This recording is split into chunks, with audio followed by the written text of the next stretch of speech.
17.11.2023. godina će biti jedan povijesni datum osnivanja jednog novog motokluba, pa pogledajmo što nam se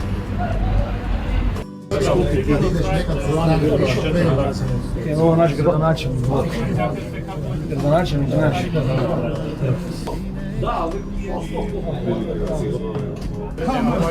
Trebamo 200.000. Tebe su čekali da sate. Ivana, on duploci. Ti nemaš nekog druga posta. Jel da? Budućeg automoto kluba Svetog Ivana Zeline. Mića, direktora discipline brzinskog motociklizma. Branjan Prvečić. Budućeg vozača s kojim dogovaramo Marin Gros. On je bio prvak u klasi 7 oldtimera i ove godine je vozio istu klasu. I Zagreb je znači privatne i završne godbine, sve lijepo mogu da glasujemo za taj statut. Ko je za? To je protiv.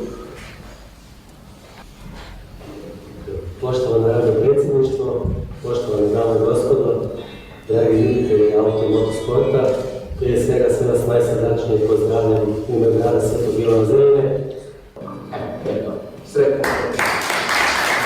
Zaključio ovu sjednicu osnivačke skupštine udruge automotorskih kluba Sveti Ivan Zeline. Hvala vam lijepo.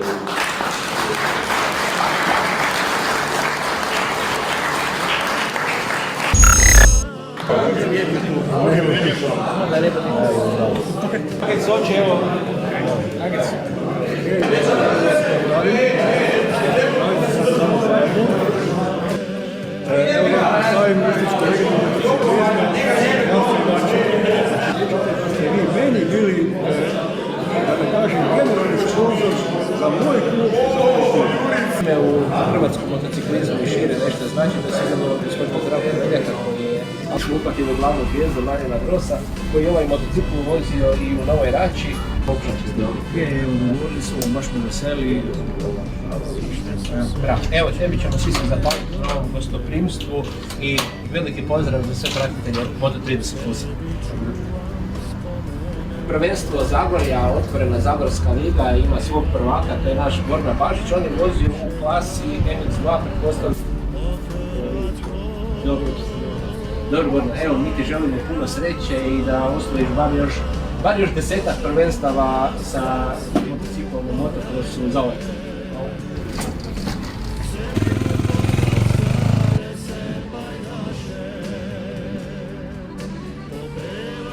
Ovo je osnivanje novog motokluba u Sveti Ivan Zelina. Drago mi je da smo bili pozvani kao gosti od strane Slaveka. Navodno da bude utrka u 7. mjesecu, tako da veselim se toj utrci.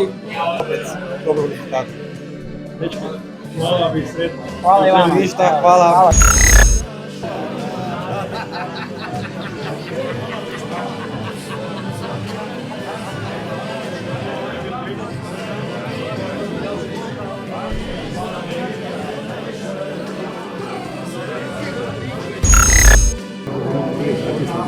Evo, dečki, pozdrav za Moto30+, pozdrav iz Zeline.